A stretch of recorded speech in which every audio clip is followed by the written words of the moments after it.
पहला सौदा में आप सबका स्वागत है। हमारे एक्सपर्ट्स हैं हमारे साथ राकेश बंसल, अविनाश गोरक्षकर और हेमंत ठुकराल। भारतीय बाजारों में शुरुआत होने के आसार, मामूली कमजोरी दिख रही है 12 पॉइंट की, लगभग 15 पॉइंट ऊपर एसडेक्स निफ्टी कुछ देर पहले ट्रेड करता हुआ दिख रहा था, तो थोड़ा सा दबाव एसडेक्स निफ्टी पर नजर आ रहा है। तो देखना होगा भारतीय बाजारों की किस तरह की शुरुआत होती है। खासतौर से कल का ट्रेडिंग सेशन काफी उतार चढ़ाव भरा रहा, 100 पॉइंट से ज्यादा का मूव निफ्टी में इंट्राडे में आता हुआ दिखा और एक बार नहीं 2 बार इस तरह के मूव बनते हुए दिखे और आखिरी 1 घंटे में जबरदस्त उछाल आता हुआ दिखा। ज्यादातर एशियाई बाजार बंद है, लेकिन निक्के के बाजार लगातार दूसरे दिन तेजी के मूड में और स्टेबिलिटी के साथ ट्रेड होते हुए दिख रहे हैं यूरोप और अमेरिका के बाजारों में। ऐसे में देखना होगा भारतीय बाजार हफ्ते के आखिरी दिन लगातार 8वां ट्रेडिंग सेशन अपना मोमेंटम बरकरार रख पाते हैं या फिर 7 दिनों की तेजी पर आज ब्रेक लगता हुआ नजर आएगा। शुरुआत होती हुई नेगेटिव साइड पर 50 अंक नीचे निफ्टी आपको नजर आएगा। सेंसेक्स हालांकि 5 अंक ऊपर है और वजह है विप्रो का स्टॉक 9% नीचे पहली टिक पर खुलता हुआ दिखा है। एलएनटी 9% नीचे है, 8% नीचे टाटा मोटर्स का स्टॉक है। आईसीआईसीआई बैंक में भी थोड़ा सा दबाव शुरुआती कारोबार के तौर पर, लेकिन मजबूत है जेएसपीएल का स्टॉक। कल का स्टार परफॉर्मर आज फिर से 5% की बड़ी तेजी यहां पर बनती हुई दिख रही है। अल्ट्राटेक सीमेंट ने भी एक कॉल ब्लॉक ऑप्शन में जीता है, उसके बाद यहां पर भी 5% के आसपास की तेजी। ग्रेसिंग 3% ऊपर है, ये संकेत आते हुए दिख रहे हैं। कल करेंसी मार्केट बंद थे बैंक हॉलिडे के चलते। आज देखना होगा कि रुपए की किस तरह की शुरुआत होती दिखती है डॉलर के मुकाबले में। पहली टिक आपकी स्क्रीन पर आती हुई पॉजिटिव 62.34 के मुकाबले में 62.21 पर खुलता हुआ 13 पैसे की मजबूती के साथ रुपए ने शुरुआत की है। ये है संकेत इस वक्त शुरुआती कारोबार के। कुछ और स्टॉक्स जो एक्शन में रहेंगे उन पर राय ली जाए।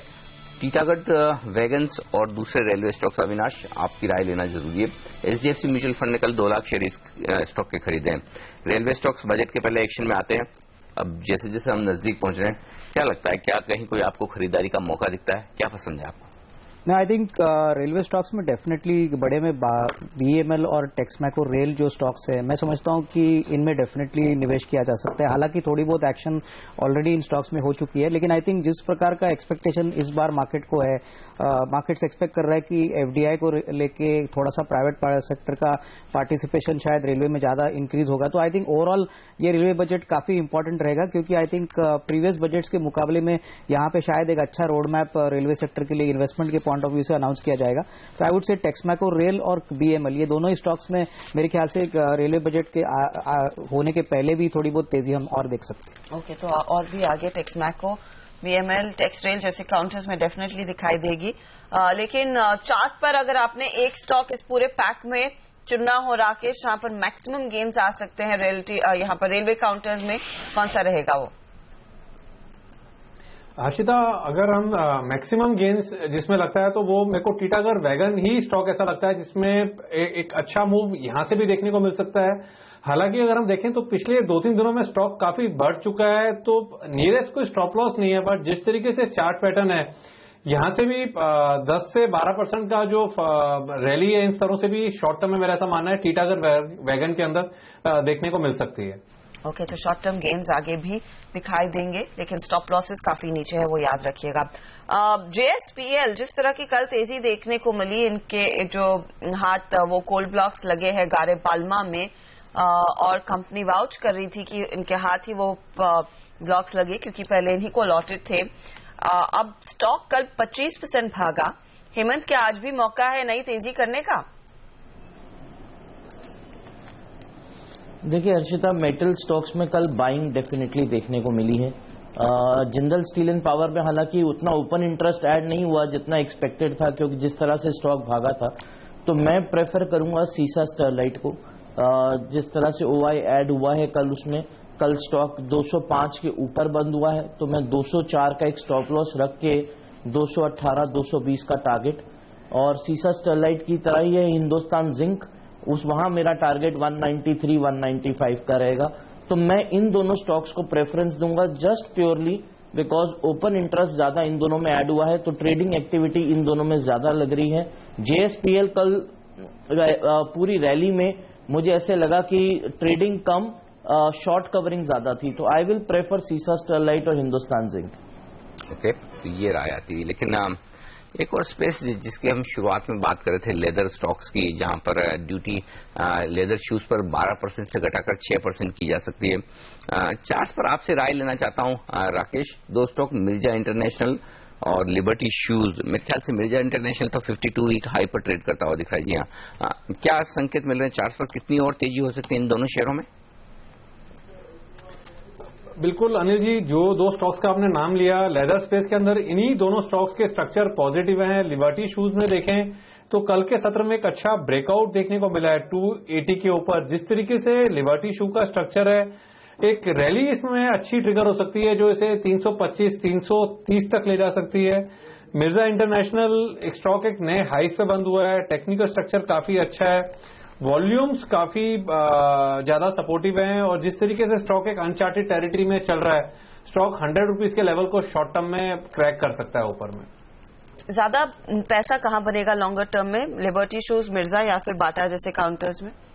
आई थिंक मैं समझता हूँ बाटा में ही डेफिनेटली ज्यादातर बेनिफिट आएगा, क्योंकि I think in terms of market share Harshada Bata का जो एक्सपोजर है वो काफी बड़ा है। आई थिंक मिर्जा और लिबर्टी शूज का अगर हम साइज कंपनी की देखें तो कंपैरिजन में काफी छोटे हैं, और बाटा में डेफिनेटली हमने देखा है कि जो भी कॉस्ट रिडक्शन या एक्साइज ड्यूटी बेनिफिट्स आते हैं बिकॉज ऑफ द वॉल्यूम, मेरे ख्याल से उनके लिए डिमांड और अच्छी तरह से बढ़ेगा। तो I would prefer putting my bets on Bata.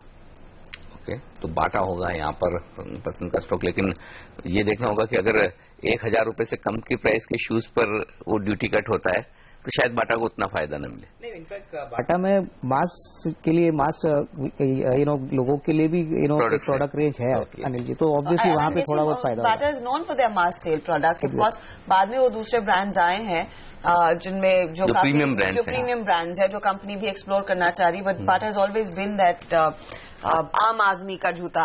तो देखना होगा कि कितना फायदा ऑफ कोर्स इस स्टॉक को मिलता है ऑफ कोर्स इन डेवलपमेंट्स के बाद।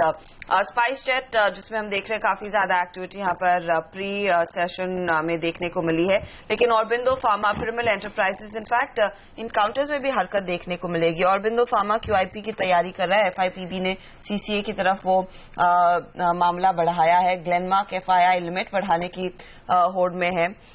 क्या इन काउंटर्स में राकेश किसी तरह की पोजीशन आप लेना ठीक समझेंगे बजट से पहले, या फिर हाई बीटा में ज्यादा पैसे बनने के चांसेस है? चार्ट्स की स्थिति क्या है स्टॉक्स में? हर्षिता, अगर हम चार्ट्स की बात करें तो अरविंदो फार्मा का चार्ट तो अच्छा नहीं लगता है, स्टॉक अंडर प्रेशर है और जिस तरीके से ट्रेंड है स्टॉक का ट्रेंड नेगेटिव है, short to medium term trend. अगर जिन स्टॉक्स का आपने नाम लिया उसमें अगर कहीं ट्रेंड पॉजिटिव है तो वो पिरामल इंटरप्राइजेस का चार्ट स्ट्रक्चर है। जिस तरीके से पिरामल इंटरप्राइजेस का चार्ट स्ट्रक्चर है, इसमें ऐसा लगता है कि 10 से 15% का मूव अगले 20 से 25 दिन में ऊपर की तरफ देखने को मिल सकता है। अगर इनमें से कुछ बाय करना है तो मेरा तो मानना है पिरामल इंटरप्राइजेस को बाय करना चाहिए। ओके, तो ये राय आती हुई यहाँ पर चार्ट्स के लिहाज से इन स्टॉक्स पर। लेकिन देख लेते हैं आज आपके लिए ट्रेडिंग के मौके कहाँ हैं। टॉप ट्रेडिंग कॉल्स लेकर हमारे साथ जुड़ रही है पूजा त्रिपाठी। पूजा, सारे बाय कॉल्स? जी, सारे के कॉल्स में आज खरीदारी की राय निकल कर आ रही है और जो रुझान है वो बड़े काउंटर्स में ज्यादा देखने को मिल रहा है, बड़े निफ्टी काउंटर्स में आज ज्यादा देखने को मिल रहा है। और शुरुआत करते हैं पहले कॉल से। आशुतोष सान्ना ने M&M में खरीदारी करने की राय दी है। इनका मानना है कि 1235 एक इंपॉर्टेंट सपोर्ट लेवल है स्टॉक का, जहां से एक तेजी देखने को मिल सकती है और अगले 1 से 2 दिन में 1285 तक के लेवल्स इस काउंटर में देखने को मिल सकते हैं। दूसरा कॉल है सिमी भौमिक का। इन्होंने हिंडाल्को में खरीदारी करने की राय दी है। इनका मानना है कि अगले 1 से 2 दिन में एक शानदार प्रदर्शन करने की उम्मीद है इस काउंटर से और 165 तक के लक्ष्य इस काउंटर में देखने को मिल सकता है। अगले 2 कॉल्स के लिए हमारे साथ बने हुए हैं राकेश बंसल। गुड मॉर्निंग राकेश, बताइए आज आपके 2 टॉपिक्स कौन से होंगे? गुड मॉर्निंग पूजा, मेरा पहला कॉल होगा IL&FS ट्रांसपोर्टेशन पर। जिस तरीके से प्री बजट रैली चल रही है, मेरा ऐसा मानना है स्टॉक एक प्री बजट रैली में एक अच्छी रिटर्न दिखा सकता है। स्टॉक ने 198 के अराउंड एक डबल बॉटम लगाया और जिस तरीके से चार्ट स्ट्रक्चर है, एक बड़ा अपमूव मेरा ऐसा मानना है शॉर्ट टर्म में देखने को मिल सकता है। 198 पर एक स्टॉप लॉस लगाना चाहिए, 232 के लक्ष्य के लिए इसको बाय किया जा सकता है। दूसरा कॉल होगा इन्फोसिस पर। एक्सट्रीम पॉजिटिव चार्ट स्ट्रक्चर है, मार्केट पोलाटाइल है, इन्फोसिस एक अच्छा डिफेंसिव बेट साबित हो सकता है। 2258 पर एक स्टॉप लॉस लगाना चाहिए और 2418 के टारगेट्स के लिए इसको बाय किया जा सकता है।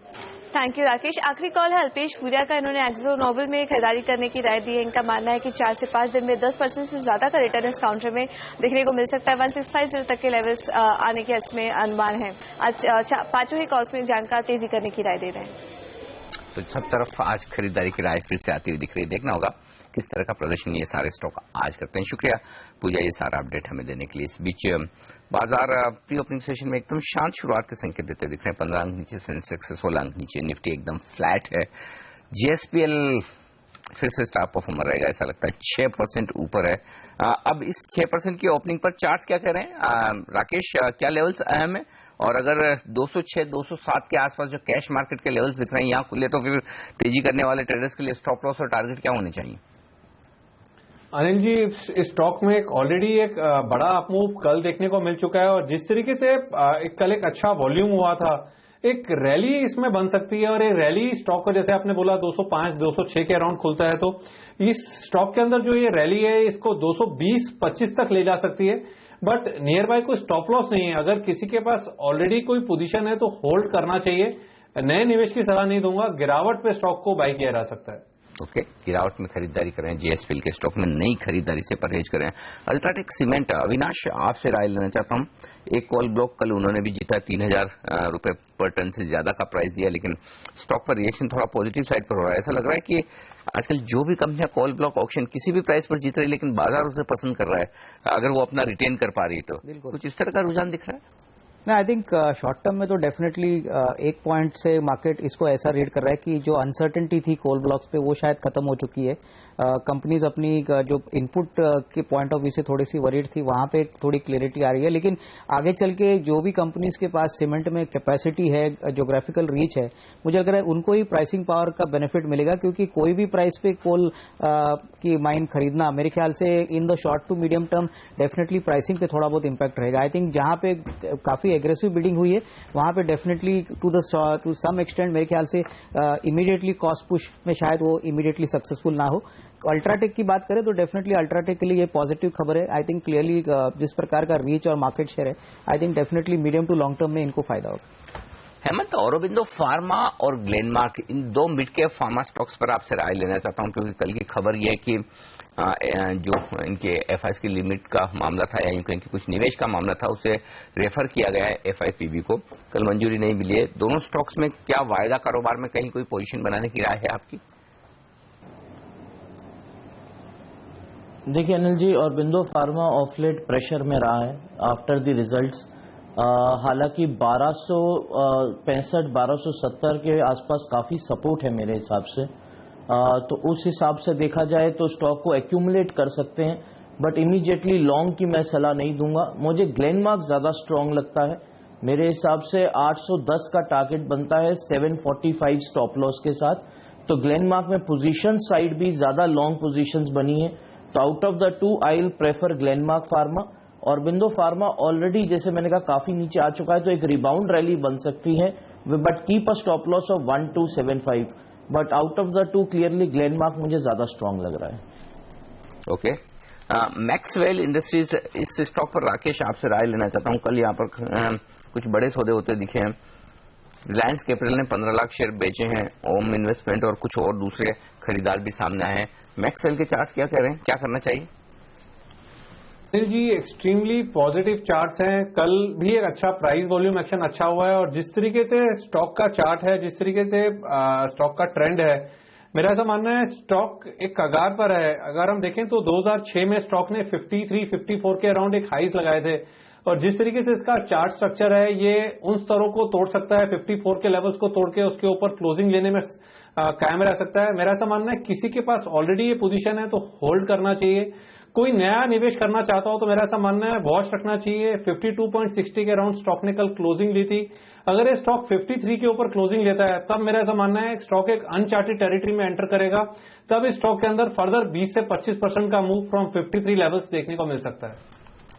ओके, तो ये राय आती हुई यहाँ पर इन सारे स्टॉक्स पर। लेकिन एक और स्टॉक जहां पर एक्शन अब भी दिख रहा है प्री ओपनिंग सेशन में, आप देखिए स्पाइस जेट 14% ऊपर है। हालांकि राकेश आप दूर रहने की राय दे रहे हैं, लेकिन स्टॉक 15% ऊपर खुल रहा है, 22 रुपए 80 पैसे पर। क्या लेवल्स आए हमें अब? अनिल जी, बिल्कुल सही। उस टाइम मैं एक चीज ऐड करना रह गया था, स्पाइस जेट के अंदर दूर रहने की सलाह जरूर दी है, बट मैंने बोला था अगर कोई नया ब्रेकआउट होता है, कोई बेस बिल्डिंग दिखती है, अगर ये स्टॉक दोबारा से 21 रुपीज के लेवल के ऊपर निकलता है, तो दोबारा से ये अपने अप ट्रेंड को रिज्यूम करेगा। 21 के लेवल पर नजर रखनी चाहिए। इस स्टॉक इस लेवल के ऊपर निकलता है तो डेफिनेटली एक नई बाइंग इस स्टॉक के अंदर बनती है। ओके, नई खरीदारी करें अगर 31 रुपए के ऊपर निकलकर टिकता हुआ नजर आए, लग रहा है आज 2 रुपए 85 पैसे की तेजी के साथ 14-15% ऊपर ये स्टॉक है। कल के कुछ इंटरेस्टिंग स्टॉक्स जो आज एक्शन में दिख रहे हैं प्री ओपनिंग सेशन में, BFC इन्वेस्टमेंट्स जो कल्याणी ग्रुप की इन्वेस्टमेंट फर्म है, कल भी मेरे ख्याल से 20% के आसपास की तेजी यहां पर थी, आज 12% ऊपर है। एक और छोटा स्टॉक है BSE पर, बालासोर अलॉयज, यहां पर भी कुछ प्रोमोटर्स को अलॉटमेंट की खबरें नहीं, यहाँ पर एक इनकी यूनिट खरीदने की खबरें कुछ आती हुई दिखी है। रोहित फेरो की एक यूनिट खरीद रहे हैं, उस खबर के बाद स्टॉक पर लगभग आप देख सकते हैं 11% के आसपास की तेजी बनती हुई दिख रही है। ये एक स्टॉक एक्शन में आपको नजर आएगा। मैक्सवेल जिसका हम जिक्र कर रहे थे 7 से 8% ऊपर ये स्टॉक है। लेकिन आज के स्टार परफॉर्मर रहेंगे शुगर शेयर, सारे के सारे शुगर शेयरों पर नजर डालिए। मवाना शुगर 15% ऊपर, राजश्री 10%, बलरामपुर 8%, रेणुका, बजाज हिंदुस्तान, द्वारिके, लंबी लिस्ट है, सारे के सारे शुगर शेयर पॉजिटिव। पहली टिक आपकी स्क्रीन पर आती है सेंसेक्स और निफ्टी पर लाल निशान के साथ 25 अंक नीचे सेंसेक्स, 5 अंक नीचे निफ्टी खुलता हुआ दिख रहा है। तो ये है पहली रुझान में इस वक्त बाजार में कारोबार। 6% की बड़ी उछाल JSPL में और टॉप गेनर अल्ट्राटेक 2% ऊपर, सेसा स्टरलाइट हिंडाल्को अपनी कल की तेजी को आगे बढ़ाते हुए। बजाज ऑटो में तेजी है, सिप्ला मजबूत खुलता हुआ दिख रहा है, टाटा मोटर्स में 1% का उछाल। यह है शुरुआती विनर्स जो तेजी के साथ आगे बढ़ रहे हैं। कमजोर क्या है? ICICI बैंक 1.5% कमजोर और रिलायंस में भी लगभग इतनी ही कमजोरी। कोल इंडिया 1% नीचे है और इसके साथ ही अब देखें तो ITC, HDFC जैसे दिग्गजों में थोड़ा दबाव है और यहां से प्रेशर आता हुआ, प्रेशर बढ़ता हुआ बाजार में 70 अंक नीचे सेंसेक्स, निफ्टी 10 अंक नीचे है इस वक्त। आइए वायदा कारोबार की तरफ। ICICI बैंक से ही सबसे ज्यादा प्रेशर आता हुआ, लेकिन इसके अलावा दिग्गज जो है कोल इंडिया, रिलायंस, ITC ये कमजोर है और यहां से सेंसेक्स निफ्टी पर दबाव बन रहा है। लेकिन मजबूत शेयरों में क्रॉम्पटन 3% ऊपर है इस वक्त और ये टॉप गेनर है। JSPL की मजबूती थोड़ी कम होती हुई नजर आ रही है, अब महज 2% के आसपास की तेजी JSPL में बची है। बाटा 2% ऊपर है, अल्ट्राटेक सीमेंट में तेजी है, JSW स्टील मजबूत खुलता हुआ। तो कह सकते हैं कि थोड़ी शांत शुरुआत होती हुई दिखी है। बड़े एक्शन कम नजर आ रहे हैं सेंसेक्स और निफ्टी में, लेकिन स्टॉक स्पेसिफिक एक्शन अब भी काफी ज्यादा है। और मिड कैप शेयरों में देखिए 0.5% के आसपास की तेजी बरकरार है, बढ़ने वाले शेयरों की तादाद बेहतर है। हर्षदा खान नजर है आपकी? अनिल, स्पाइस जेट वो सबसे एक्टिव स्टॉक है आज के ट्रेड में, करीब 15% का इजाफा इसमें देखने को मिला है, 23 रुपए पर ट्रेड करता हुआ ये काउंटर। साथ ही साथ आप देखिए जो तमाम छोटी कंपनियां हैं लेदर बिजनेस से रिलेटेड, जहां पर हमें एक्सक्लूसिव जानकारी मिली कि सरकार एक्साइज ड्यूटी कट कर सकती है, 12% से 6% पर लाएगी। लिबर्टी शूज 3.5% ऊपर, मिर्जा इंटरनेशनल 2% के गेंस दिखाता हुआ, बाटा में करीब 2% तक की तेजी बनती हुई दिखाई दी है। तो यहां पर हमने देखा अच्छा खासा एक्शन डेफिनेटली बना है। इसके अलावा ऑरबिंदो फार्मा में हम देख रहे हैं करीब 2% तक के गेंस बनते हुए दिखाई दिए हैं। टीटागढ़ वैगन्स करीब 1.5% ऊपर है ऑफकोर्स उस फंड एक्शन के बाद। इसके अलावा ओबरा रियल्टी जैसे काउंटर्स में करीब 1.5% का इजाफा। M&M financial, Muthoot finance, Glenmark pharma, ये कुछ काउंटर्स है जहां पर हमने देखा है काफी इंटरेस्टिंग तेजी के मूव्स आते हुए दिखाई दिए हैं आज ओपनिंग बेल के साथ ही। तो ये स्टॉक्स है जहां पर हरकत बढ़ती हुई दिखाई दी है। वॉल्यूम एक्शन के लिहाज से अदानी पावर में भी कुछ पिकअप है, लेकिन प्राइस वाइज ज्यादा एक्टिविटी नहीं देखने को मिल रही है। साथ ही साथ कुछ काउंटर्स जहां पर हमने देखा है आज एक करेक्टिव मूव देखने को मिला है। उससे पहले इनफैक्ट श्री रेणुका शुगर आपके लिए हाजिर करते हैं और बाकी के चीनी काउंटर्स में भी एक बार फिर नजर डाल लेते हैं स्थिति कैसी है। श्री रेणुका 5% ऊपर, यहां पर सरकार से सब्सिडी रॉ शुगर एक्सपोर्ट पर मिलती हुई 4,000 रुपए प्रति टन। श्री रेणुका 5% ऊपर, बजाज हिंदुस्तान में अच्छी खासी तेजी बनती हुई दिखाई दी है। शक्ति शुगर जैसे काउंटर्स हैं जहां पर 4% तक की तेजी देखने को मिल रही है। मवाना शुगर 7% की गेंस दिखाता हुआ। तो ये कुछ पॉकेट्स है जहां पर अच्छी खासी स्ट्रेंथ आज देखी गई है। ITNL, GTL, इंफ्रा जैसे काउंटर्स में हमने देखा है काफी दिनों बाद वो फिर से एक्टिविटी बनती हुई दिखाई दी है, लेकिन काफी पेनी स्टॉक्स भी भागते हुए दिखाई दे रहे हैं। लेकिन आप सेल साइड की पोजीशंस पर अगर गौर करें, क्योंकि ऊपरी लेवल्स पर आप देखिए सेंसेक्स निफ्टी जहां पर फिसले हैं, मिड कैप इंडेक्स भी अपने गेंस धीरे धीरे करके गंवा रहा है। Fertiliser counters, Chambal, NFL, RCF में कुछ बिकवाली का दबाव 4% नीचे ये हैं। एस्ट्रा माइक्रोवेव जो काफी भागा था पिछले कुछ सेशंस में, यहां पर करीब 3% तक का करेक्टिव मूव आया है। पासना डेवलपर्स में करेक्टिव मूव आता हुआ, BGR एनर्जी सिस्टम्स में बिकवाली होती हुई दिखाई दी है। तो ये कुछ काउंटर्स हैं, कुछ पॉकेट्स है जहां पर हमने देखा है हल्की सी सेल साइड की पोजीशंस आती हुई दिखाई दी है। तो आज ऐसे SGX निफ्टी भी संकेत दे रहा था कि काफी वॉलेटाइल ट्रेड देखने को मिलेगा। शुरुआत भले ही यहां पर कुछ काउंटर्स की पॉजिटिव में हुई हो, लेकिन ऊपरी लेवल्स पर हम देख रहे हैं अच्छा खासा मुनाफा वसूली का दबाव आया है। बिल्कुल, तो प्रेशर बनता हुआ दिख रहा है काफी हद तक, लेकिन मेटल स्टॉक्स अपनी मजबूती को बरकरार रखने में कामयाब। आईसीआईसीआई बैंक एक और स्टॉक है जहां पर 1.5% के आसपास की कमजोरी। हेमंत, वायदा कारोबार के ट्रेडर्स के लिए क्या राय होगी आईसीआईसीआई बैंक या फिर कोई और प्राइवेट सेक्टर बैंक जहां पर लॉन्ग या शॉर्ट आप बनाना चाहेंगे आज के सेशन के लिए? देखिए, मैं पूरे बैंक निफ्टी पे एक चीज बोलना चाहूंगा अनिल जी। बैंक निफ्टी ही सबसे वीक लिंक है। थोड़ा सरप्राइजिंग बात है, लेकिन लास्ट मंथ यही सबसे ज्यादा स्ट्रांग लिंक था, लेकिन मार्केट में अभी बैंक निफ्टी के अगर आप लेवल्स भी देखिए 19,500 बैंक निफ्टी स्पॉट लेवल जो है वो एक तरह से डबल टॉप की तरह फंक्शन कर रहा है। मार्केट बैंक निफ्टी उसको क्रॉस नहीं कर पा रहा है। अगर 19,000 स्पॉट तोड़ देता है तो मुझे डर है कि और वीकनेस आ सकती है और बैंक निफ्टी ही 18,500 18,600 आ सकता है। तो बहुत क्रिटिकली पॉइज्ड है बैंक निफ्टी, और वही एक साइड है मार्केट की जहां पे कल आपने शॉर्ट्स भी बनते हुए देखे हैं, और वही एक साइड है जो मार्केट को ऑल टाइम हाई से जाने से रोक भी सकती है। तो बैंक निफ्टी पे ही थोड़ा ध्यान देने की जरूरत है। 19,500 का लेवल देखना है स्पॉट पे, जब तक वो क्रॉस नहीं होता है बैंक निफ्टी में स्ट्रेंथ नहीं आएगी। आईसीआईसीआई बैंक भी काफी सिमिलर है, वीकनेस दिखाई दे रही है और एक बार 355 350 तक भी नीचे आ सकता है। और आईसीआईसीआई बैंक आपका बैंक ऑफ बड़ौदा, उसमें भी कल शॉर्ट्स ऐड हुए हैं। तो बैंक निफ्टी ओवरऑल थोड़ा सा अभी वीकनेस के ज्यादा सिग्नल दे रहा है अनिल जी। ओके, तो बैंक निफ्टी में डेफिनेटली वीकनेस है। अविनाश, क्या एक स्ट्रैटेजी है जहां पर आप इन बैंकिंग काउंटर्स में मुनाफा वसूली करें और मेटल्स ऑटो में लगाएं? क्या वो एक प्रॉफिटेबल ट्रेड होगा लॉन्गर टर्म में या फिर मीडियम टर्म में up to budget? I think मैं समझता हूँ ऑटो में शायद स्विचिंग शायद सही रहेगा। आई थिंक मेटल्स में मैं समझता हूँ कि ये ज्यादातर न्यूज फ्लो ड्रिवन स्टॉक्स है और अभी भी अगर हम Q3 के नंबर्स देखें तो प्रॉफिटेबिलिटी काफी दबी हुई थी। तो आई थिंक ऑटो में क्लियरली अशोक लेलैंड है, टाटा मोटर्स है। मैं समझता हूँ कि यहाँ पे शायद आपको काफी बड़े अनाउंसमेंट्स इंफ्रास्ट्रक्चर साइड से या स्पेसिफिकली ऑटो को रिलेटेड अनाउंसमेंट्स बजट में आ सकते हैं। तो I would say clearly CV cycles में जो भी प्लेयर प्रेजेंट है वहां पे एक्सपोजर ले लिया जाए तो शायद अच्छा रहेगा। ओके, अशोक लेलैंड वो टॉपिक रहेगा फिर उस लिहाज से 70-20 पर ट्रेड कर रहा है। मेटल्स लेकिन राकेश यहीं पर हम देख रहे हैं वो चमक है। हिंडाल्को, टाटा स्टील, JSPL कहां पर ट्रेड बन रहा है? इनफैक्ट आज आप सेसा स्टरलाइट भी देखिए 0.5% ऊपर, जहां पर बाजार दबाव के घेरे में है। हर्षिता, अगर मेरे को कुछ बाय करना हो इन स्तरों पर मेटल्स में तो मैं हिंडाल्को के साथ जाना चाहूंगा। सबसे जो बेस्ट स्ट्रक्चर मुझे लग रहा है हिंडाल्को का है। हालांकि सबसे बड़ी रैली जिंदल स्टील में देखने को मिली है, बट चार्ट देख के ऐसा लगता है हिंडाल्को भी एक अच्छी रैली दिखा सकता है।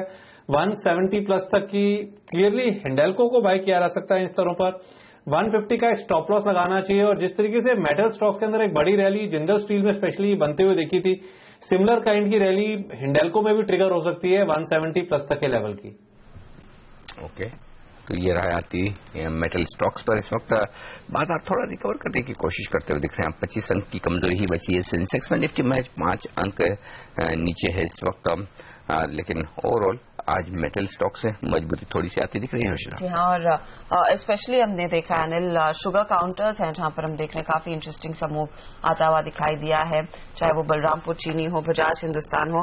श्री रेणुका शुगर में ऑफकोर्स वो मैक्सिमम गेन्स बनते हुए दिखाई देंगे। टेक्निकली यहाँ पर इस पूरे मूव को देखकर अगर सिर्फ आज का ट्रेड लेना हो राकेश, किस स्टॉक के साथ जाएंगे आप चीनी स्पेस में?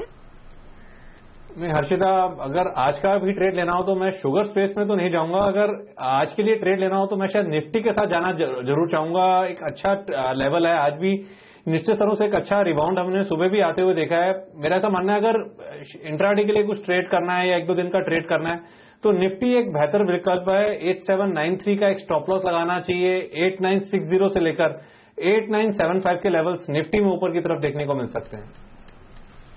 ओके, ये है फिलहाल राय लाजमी मार्केट पर। आप देखिए 8878 के आसपास ट्रेड्स बनते हुए दिखाई दिए हैं, जहां पर हमने देखा है 18 अंकों की गिरावट निफ्टी दिखा रहा है और सेंसेक्स भी करीब 63 अंक नीचे है। मिड कैप्स में थोड़ा बहुत पिकअप डेफिनेटली आया, जहां पर अच्छी खबरें हैं, पॉजिटिव खबरें हैं, उधर फायदा डेफिनेटली मिलता हुआ दिखाई दिया है।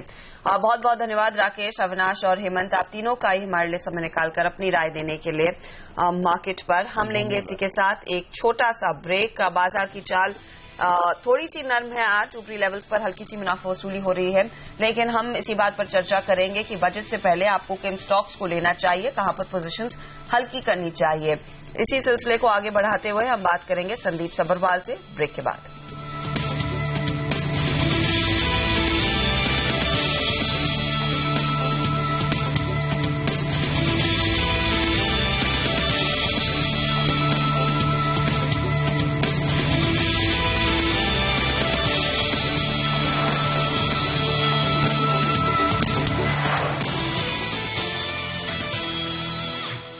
बाजारों में यहाँ पर कमजोरी बढ़ती हुई दिख रही है, दिन के लो पॉइंट पर आते हुए दिख रहे हैं बाजार। 125 अंकों का नुकसान है सेंसेक्स पर, निफ्टी पर 35 अंकों का नुकसान। Mid cap small cap share भी अब कमजोरी की तरफ बढ़ते हुए नजर आ रहे हैं, तो दबाव बनता हुआ दिख रहा है साफ तौर पर यहाँ पर बाजार पर। आईसीआईसीआई बैंक टॉप लूजर 2.25% का नुकसान, रिलायंस 0.25% नीचे, एक्सिस बैंक में कमजोरी है, एचडीएफसी 1.5% नीचे, कोल इंडिया, एसबीआई, टीसीएस जैसे दिग्गजों से भी दबाव बनता हुआ दिख रहा है, तो थोड़ा सा प्रेशर बिकवाली का बढ़ता हुआ साफ तौर पर नजर आ रहा है। 150 अंकों का नुकसान है इस वक्त सेंसेक्स में, निफ्टी 45 अंक नीचे 8,850 के आसपास। तेज गिरावट बाजार में इस वक्त होती हुई दिख रही है, हावी शुरुआती मजबूती के बाद साफ संकेत ये दिख रहे हैं 8,900 के पार टिकने में निफ्टी को मुश्किल आती हुई दिख रही। कल भी हमने 2 बार अटेम्प्ट किया उसके ऊपर जाने का, आज फिर से हमने 8,900 का हाई बनाया है और वहीं से दिन के लो पॉइंट पर आते हुए दिख रहे हैं। अब इस वक्त बाजार में अच्छी खासी वॉलेटिलिटी कल भी दिखी है और आज भी, लेकिन बजट से पहले कहाँ हो, फोकस कहाँ है, खरीदारी या बिकवाली के मौके और क्या रहेगा बाजार का डायरेक्शन जानने की कोशिश करते हैं। हमारे साथ आस्क संदीप सब्बरवाल.com के संदीप सब्बरवाल है इस वक्त स्टूडियो में। संदीप, गुड मॉर्निंग, स्वागत है आपका सीएनबीसी आवाज पर। पहला सवाल बजट के पहले इस रनअप पर ही लेना चाहता हूं। आप बाजार में थोड़ा सा कोशिश रहने की राय पहले भी दे रहे थे, एक अच्छी तेजी हुई है पिछले 7 सेशन से, क्या लग रहा है 8,900 9,000 के पार जाना बाजार को लिए मुश्किल होगा और ये प्री बजट रैली यहाँ खत्म होती हुई दिखेगी या अब भी दम बाकी है? देखिए, मार्केट में एक फिनोमेना हम साल के शुरू से ये देख रहे हैं कि मार्केट में करेक्शन आने की कोशिश जरूर होती है लेकिन फिर रिबाउंड कर जाता है। तो ये सारा सिलसिला कब तक चलेगा ये हमें देखना है, लेकिन ये हम कह सकते हैं कि अगस्त 2013 जब रघुराम राजन अपॉइंट हुए थे सेंट्रल बैंक गवर्नर, तब से मार्केट करीब 80% चढ़ चुका है और एक भी महीना ऐसा नहीं आया है जब मार्केट ने 5% से ज्यादा करेक्शन दिया है। ये पिछले 30 साल का रिकॉर्ड है। तो अब जो भी निवेशक मार्केट में आ रहे हैं उनको ये देखना चाहिए कि लॉन्ग टर्म प्रोस्पेक्ट्स अच्छे हैं, बट मार्केट में कभी भी 10-15% की करेक्शन आ सकती है और ये इमिनेंट है, आएगी। कब आएगी ये मेरे को उम्मीद थी कि आ जानी चाहिए थे, अभी तक आई नहीं। तो इस सिनारियो को लेते हुए निवेशकों को मार्केट में आना चाहिए और प्री बजट रैली जिन स्टॉक्स में होनी चाहिए थी उसमें मुझे लगता है काफी हद तक हो चुकी है। जैसे रेलवे बजट को लेके रेलवे स्टॉक्स में हमने देखा 50-60% तक की रैली आ गई है पिछले 2 महीने में ही। डिफेंस स्टॉक्स आप देखिए, डिफेंस रिलेटेड स्टॉक्स, काफी स्टॉक्स उनमें बहुत ज्यादा चढ़ चुके हैं। भारत इलेक्ट्रॉनिक्स, भारत फोर्ज या जो भी प्रॉक्सी माने जाते हैं डिफेंस के छोटे स्टॉक्स भी 1-2 दिन पहले काफी चढ़े। तो इस तरह से प्री बजट रैली में मुझे लगता है काफी हद तक प्ले आउट हो चुका है। और जैसे हमने देखा कि ये रघुराम राजन ने भी बैंक्स को वार्न किया है कि अपनी लेंडिंग प्रैक्टिसेस उनको इम्प्रूव करनी है, क्योंकि एक सेंट्रल बैंक की तरफ से भी फ्रस्ट्रेशन है कि उन्होंने दरें कम की, उन्होंने लिक्विडिटी मार्केट में एम्पल है लेकिन बैंक्स रेट कम नहीं कर रहे हैं और वो कर नहीं पा रहे हैं क्योंकि उनके बैड लोन्स इतने ज्यादा हैं कि उनके पास पैसा ही नहीं आ रहा है। एक्चुअली दिखता है पैसा लेकिन है नहीं, क्योंकि जो एनपीएज हैं, जो स्ट्रेस्ड कंपनीज हैं, वो एक्चुअली बैंक को रीपे नहीं कर रही हैं। तो ये सब इश्यूज के बीच में हमें अब आइडियाज ढूंढने पड़ेंगे और वो आइडियाज मुझे लगता है कि कुछ थीम से आएंगे। तो संदीप, मेरा सवाल यही है, थीम्स ऑफ कोर्स आगे आइडेंटिफाई होंगे, हम श्योर वो बड़े अनाउंसमेंट्स के बाद अगर वो बजट में आते हैं, उससे पहले क्योंकि एक हफ्ता है और लार्जली मार्केट के सभी पार्टिसिपेंट्स, चाहे वो लॉन्ग टर्म निवेशक हो, शॉर्ट टर्म ट्रेडर्स हो, थोड़ा बहुत प्ले के इंतजार में रहते हैं। क्या आपको लग रहा है कि कॉशियस स्टांस रहना बेहतर रहेगा या फिर आप ऑल आउट जाए, पूरे अग्रेशन से पोजीशंस लेकर चले इस पूरी उम्मीद में कि एक बम्पर और एक मेगा बजट देखने को मिलेगा? कितना रिस्क है इस बारी बजट के लिहाज से? देखिए, मैंने बहुत सोचा कि बम्पर बजट कैसे आ सकता है, क्या गवर्नमेंट ऐसे कर सकती है जिससे बम्पर बजट आएगा, तो मुझे ज्यादा चीजें दिखी नहीं, क्योंकि जो उम्मीद लोग कर रहे हैं कि टैक्स कट आएंगे जब गवर्नमेंट के फाइनेंसेस ऑलरेडी इतने स्ट्रेस्ड हैं, उसमें टैक्स कट देना मुझे लगता है बहुत मुश्किल है, जबकि गवर्नमेंट ने पहले ही जनवरी से एक्साइज ड्यूटी कट्स जो है उनको वापस लिया है। वापस लेके 2 महीने में वापस कट दे देंगे ऐसा उम्मीद करना मुश्किल है। ऐसे ही मुझे लगता है डायरेक्ट टैक्सेस पे कट आने के चांस कम है, क्योंकि डायरेक्ट टैक्स पे अगर कट आएगा तो अगर इंडिविजुअल्स के लिए कट आता है रेट में, तो वो कंजम्पशन को बूस्ट करने के लिए आ सकता है। तो कंजम्पशन को बूस्ट करना आज के दिन आइडिया नहीं है, तो सेविंग को बूस्ट करने के स्टेप जरूर आ सकते हैं। तो उसके लिए आरबीआई गवर्नर ने भी पुश किया है। तो मुझे लगता है कि सेविंग्स को प्रमोट करने के लिए या म्यूचुअल फंड रूट से या प्रोविडेंट फंड रूट से या इंश्योरेंस रूट से, जिस भी रूट से, उस रूट से थोड़ा टैक्स ब्रेक आएंगे और वो टैक्स ब्रेक सेविंग्स की तरफ जाएंगे।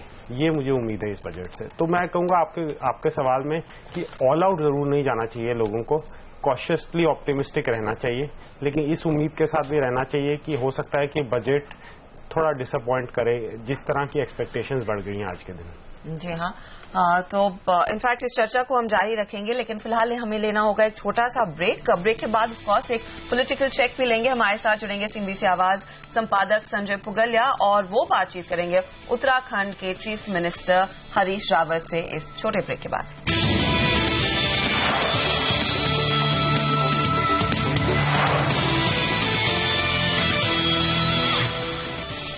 और बाजार में हमने देखा बिकवाली का जो दबाव है वो काफी गहराता हुआ दिखाई दिया है। एक थोड़ा सा मिक्स्ड शुरुआत होती हुई दिखाई दी थी, हल्की सी मुनाफा वसूली देखने को मिली थी, लेकिन देखते ही देखते सेंसेक्स ने 200 पॉइंट गवा दिए हैं और निफ्टी भी आप देखिए करीब 60 अंकों की गिरावट, आधे % से ज्यादा का नुकसान सूचकांक दिखा रहे हैं। छोटे मझौले काउंटर्स पर भी भारी भरकम दबाव आया है। इंडेक्स लगभग 45 पॉइंट नीचे है, लेकिन स्टॉक स्पेसिफिक दबाव ज्यादा देखने को मिला है। इंडेक्स को, सेंसेक्स निफ्टी को क्या नीचे खींच रहा है? Banking counters. और सुबह से हमारे जानकार कह रहे थे कि बैंकिंग काउंटर्स में वैसे भी कुछ बिकवाली के संकेत आते हुए दिखाई दे रहे हैं। बैंक निफ्टी आप देखिए 1% से ज्यादा के नुकसान के साथ कारोबार करता हुआ। आईसीआईसीआई बैंक लगभग 3% गवा चुका है इस समय। इसके अलावा एक्सिस बैंक जैसा काउंटर है जहां पर 1.5% की गिरावट है। State Bank of India, HDFC bank, इन सब में हमने देखा है 1% से ज्यादा की बिकवाली आती हुई दिखाई दे रही है। तो बैंक्स नीचे खींच रहे हैं इस इंडेक्स को। इसके अलावा आप देखेंगे कोल इंडिया जो लगभग 2% नीचे, रिलायंस इंडस्ट्रीज पर बिकवाली आज हावी है, 2% का नुकसान इधर भी आता हुआ दिखाई दिया है। और कल जहां पर थोड़ा बहुत सहारा मिला था मार्केट को टेक्नोलॉजी काउंटर से, वहां पर भी आप देखेंगे टीसीएस हो, विप्रो हो, इन्फोसिस जैसे काउंटर्स हो, ऊपरी लेवल्स पर लोगों ने सोच समझकर भारी भरकम मुनाफा वसूली की है। क्या इस बाजार को थोड़ा सा रेजिलियंस दिख रहा है? हिंडाल्को, टाटा स्टील, मेटल्स जैसे काउंटर्स है जहां पर हमने देखा हल्की सी खरीदारी होती हुई दिखाई दी है, लेकिन क्लियरली मार्केट यहां पर पैनिक मोड में नहीं, लेकिन एक सेल ऑफ के मूड में डेफिनेटली आता हुआ दिखाई दिया है। इमीडिएटली कोई ट्रिगर तो दिखाई नहीं दे रहा है संदीप जी, लेकिन क्या आपको लग रहा है एक आज के दिन एक साइजेबल करेक्शन अगर आता है तो अगले हफ्ते थोड़ा सा पॉजिटिव माहौल रहेगा या फिर कॉशन के साथ ही ट्रेड ज्यादा बनेगा? देखिए, जिस तरह से डेरिवेटिव्स एक्सपायरी का अगले थर्सडे है और अगर हम देखें जिस तरह से पुट कॉल रेशो की कॉम्बिनेशन है, उस तरह से अगर ग्लोबल क्यूज बहुत नेगेटिव नहीं होते तो मुझे ये नहीं लगता कि उससे पहले, बजट से पहले हमें बहुत भारी गिरावट दिखेगी। तो एक करेक्टिव मूव जो स्टार्ट हुआ है वो थोड़ा बहुत और करेक्शन जरूर जा सकता है, लेकिन भारी गिरावट अगर आनी है तो वो बजट के बाद ही आएगी। तो उस हिसाब से मुझे लगता है निवेशकों को इस मार्केट को शॉर्ट टर्म में प्ले करना चाहिए। बैंक्स फाइनेंशियल्स को लेकर इतने कंसर्न्स क्यों हैं? वो एक ऑफ कोर्स सवाल रहेगा, क्योंकि हमने देखा है यहाँ पर इधर ही सबसे ज्यादा बिकवाली का दबाव बनता हुआ दिखाई दे रहा है। लेकिन सब नजरें बनाए रखे हैं आम बजट पर जो 28 तारीख को पेश होगा। आवाज संपादक संजय पुगलिया अब बात करेंगे उत्तराखंड के मुख्यमंत्री हरीश रावत से और जानेंगे वो क्या उम्मीद कर रहे हैं। संजय।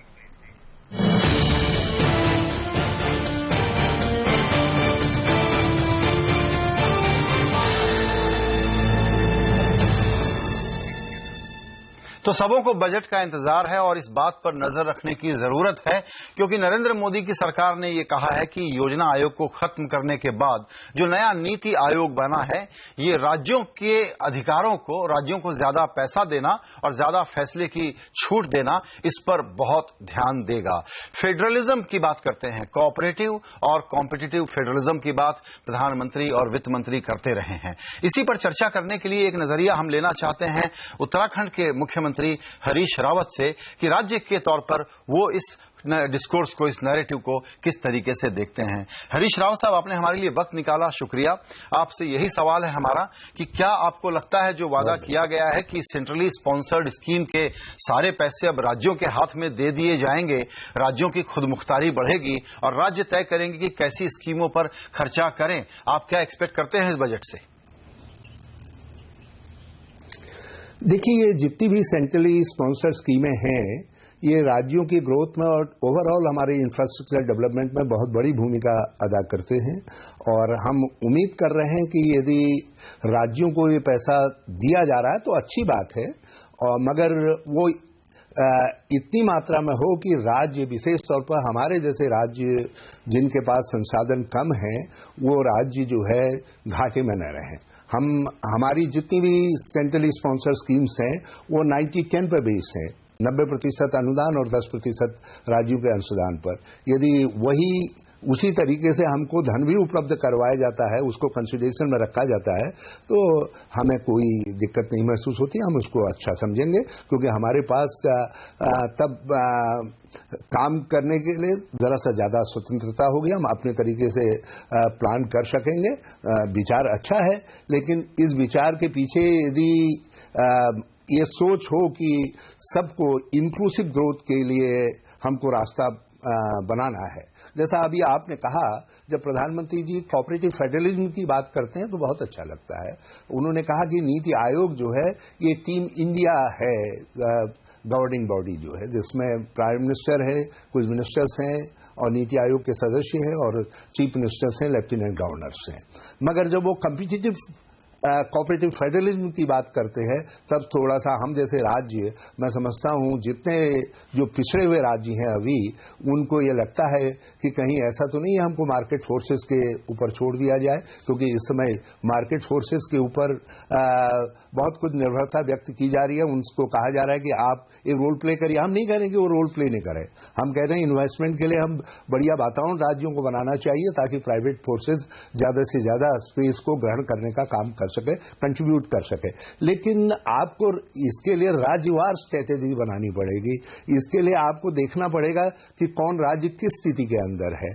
तो आप कॉम्पिटिटिव फेडरलिज्म की बात यदि करेंगे तब बड़ा मुश्किल हो जाएगा। यदि आप कोऑपरेटिव फेडरलिज्म की बात करेंगे और उसमें हर राज्यों की दिक्कतों को, मुसीबतों को समझ करके प्लान करेंगे, जो काम पहले प्लानिंग कमीशन करता था, तो हमें कोई दिक्कत नहीं है। आप प्लानिंग कमीशन नाम रखिए, नीति आयोग रखिए, लोगों ने आपको मैंडेट दिया हुआ है। जी, प्रधानमंत्री जी कहते रहे हैं कि किसी भी सरकार, कोई भी राज्य में कोई भी किसी भी पार्टी की सरकार हो, केंद्र की तरफ से कोई भेदभाव का माहौल हम नहीं करेंगे।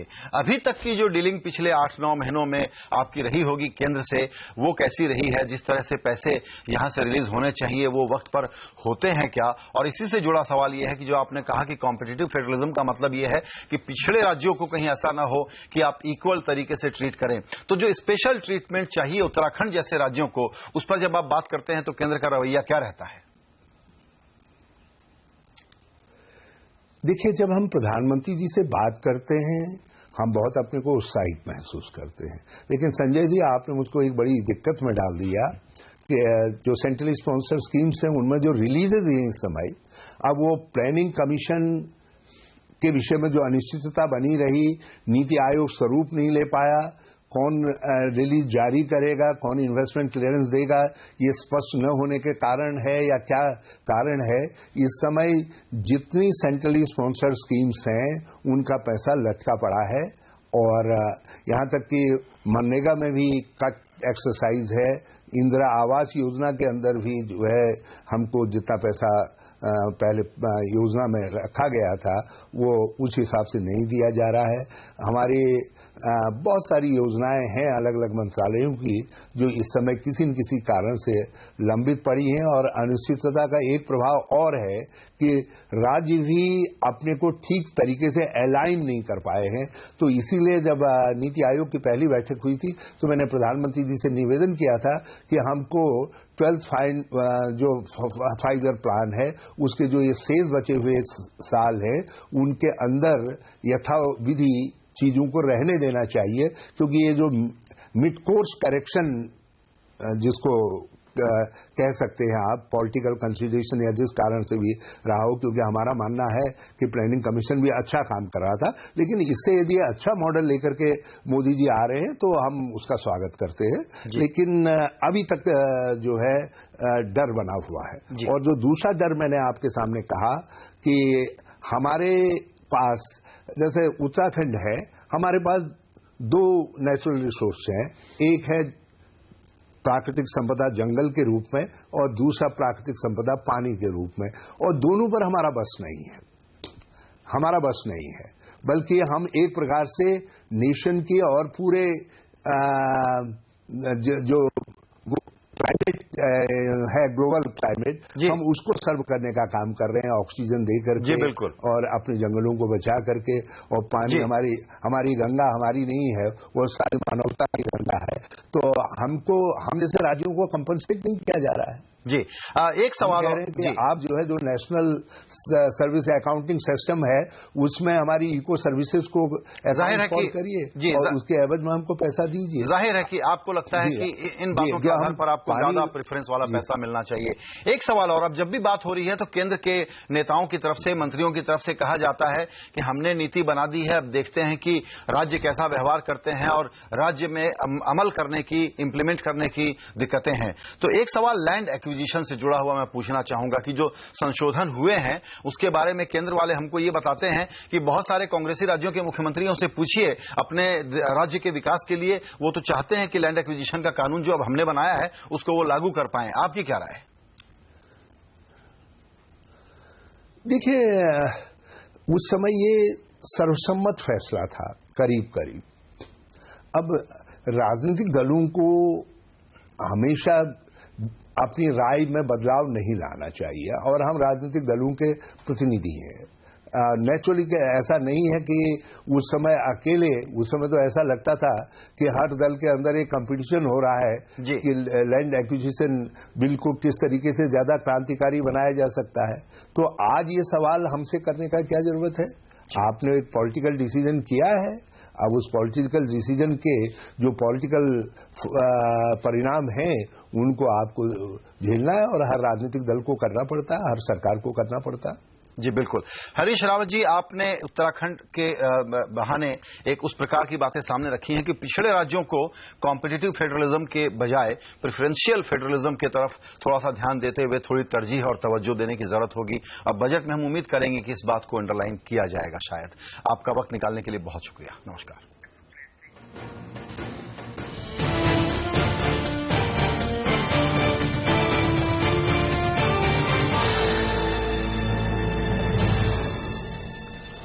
और इस बीच बाजार में देखिए आप थोड़ी कमजोरी बढ़ती हुई नजर आई है। 215 अंकों का नुकसान, सेंसेक्स में, निफ्टी 60 अंक नीचे, तो काफी वोलेटाइल ट्रेड होते हुए दिख रहे हैं।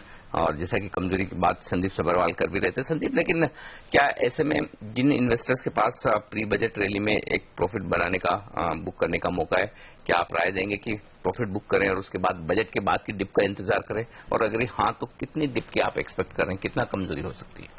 देखिए, ये डिपेंड करता है कि निवेश का टाइम होराइजन क्या है। जो शेयर आप 3-5 साल से लेके बैठे हैं वो सिर्फ बजट के लिए बेचने का कोई सेंस नहीं है। देखिए, आपने कोई शेयर 2 महीने पहले लिया और वो 50-60% चढ़ गया है तो, और आपका व्यू शॉर्ट टर्म था उस स्टॉक में, तो आप बेच के निकल सकते हैं और बाद में वापस एंट्री कर सकते हैं। क्योंकि मुझे लगता है कि एक बड़ा करेक्शन इमिनेंट है। अब अराउंड ग्लोबली अगर हम मार्केट्स देखें, सब ओवरबॉट लग रहे हैं। इंडियन मार्केट काफी हद तक ओवरबॉट है, बहुत ज्यादा एक्सपेक्टेशंस हैं, रिजल्ट्स इतने अच्छे नहीं रहे हैं, तो एक करेक्शन जरूर आएगा। लेकिन ये करेक्शन बुल मार्केट का करेक्शन रहेगा। तो यह जो आपका सवाल है इसमें यही कह सकते हैं कि जो निवेश का टाइम होराइजन है उस पर डिपेंड करता है। 80% मार्केट चढ़ा है तो 10-15% का करेक्शन आने की उम्मीद हो सकती है। ओके, लेकिन संदीप, ऐसे में क्या कहीं कोई आपको निवेश करने के भी मौके दिख रहे हैं बजट के पहले? कहीं कोई ऐसे 1-2 स्टॉक जो आपको लगता हो कि खरीदारी करनी चाहिए, भले ही मार्केट खराब रहे लेकिन बजट में कुछ न कुछ पॉजिटिव हो सकता है, उस लिहाज से एक तेजी बन सकती है? देखिए, मुझे ये लगता है कि एक थीम बनना शुरू हुआ है मार्केट में, और वो थीम है स्ट्रेस्ड कंपनीज जो सिंगल बिजनेस सेगमेंट में है और जिनमें टर्न अराउंड हो सकता है, और या जिसमें प्रोमोटर की डोमेन नॉलेज अच्छी है उस सिंगल बिजनेस में। तो उसमें हम देख रहे हैं कि एक तरह से व्हाइट नाइट्स आ रहे हैं। पहले हमने देखा स्पाइस जेट में ये हुआ, जहां उनके पहले प्रमोटर वापस आए जो एक्चुअली एयरलाइन चला चुके थे और वो इसको टर्न अराउंड करने की उम्मीद कर रहे हैं, तो स्टॉक में अच्छा खासा उछाल आई। दूसरा हमने यही चीज देखी सुजलॉन में, जहां पे बिजनेस में प्रमोटर की डोमेन नॉलेज बहुत अच्छी है, ऑपरेटिंग प्रॉफिट बनाता है बिजनेस, लेकिन बैलेंस शीट स्ट्रेस होने के कारण प्रॉब्लम थी। तीसरी ऐसी न्यूज चल रही है ये पिपावा ऑफ डिफेंस में, उसमें भी हमने अच्छी खासी उछाल देखी, लेकिन अभी तक कोई डील नहीं देखी हमने। तो मुझे लगता है कि ऐसी थीम चलेंगी। तो ऐसी थीम्स अगर हम देखते हैं और अगले 1 साल के लिए मैं देखता हूं, तो मुझे 2-3 स्टॉक्स इसमें नजर आते हैं। इसमें एक, जैसे अभी हम देखते हैं एक कंपनी है जैन इरिगेशन। जैन इरिगेशन के ऑपरेटिंग प्रॉफिट मार्जिन अच्छे हैं, इसके बैलेंस शीट इश्यूज रहे हैं, रिसीवेबल्स के इशू रहे हैं, लेकिन मुझे लगता है कि अब जैसे एक थ्रस्ट है ड्रिप इरिगेशन की तरफ, महाराष्ट्र में भी हमने देखा कि अब गवर्नमेंट कह रही है कि शुगर केन को सिर्फ ड्रिप इरिगेशन यूज करना पड़ेगा। तो मुझे लगता है कि इसके बिजनेस में अच्छी खासी उछाल आएगी, जो बैलेंस शीट स्ट्रेस है वो जाएगा, जो स्टॉक है वो अपने 52 वीक हाई से करीब करीब आधे या 60% पे ट्रेड कर रहा है, तो ऐसा स्टॉक मुझे लगता है कि चल सकता है। दूसरा हमने देखा स्ट्रेस कंपनी में क्रॉम्पटन ग्रीव्स हमने देखा। अब इसका जो वर्टिकल स्प्लिट है मुझे लगता है ये बहुत वैल्यू क्रिएट करेगा शेयर होल्डर्स के लिए, क्योंकि जो सम ऑफ द पार्ट्स है वो जो सिंगल एंटिटी से है उससे कहीं ज्यादा है।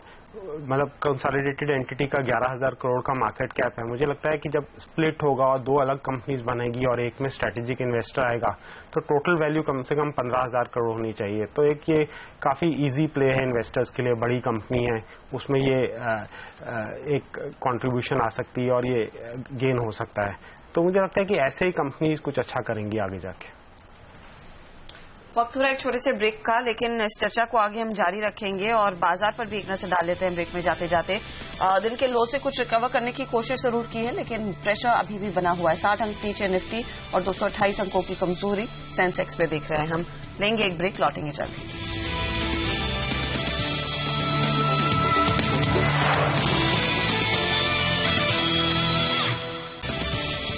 और बाजार अब भी कमजोर है, 235 अंक के नीचे सेंसेक्स पर 60 अंकों से ज्यादा की कमजोरी निफ्टी में है, लेकिन मिड कैप इंडेक्स अब हरे निशान में लौटता हुआ दिख रहा है। ये इंटरेस्टिंग रुझान आप कह सकते हैं कि आता हुआ दिख रहा है बाजार में।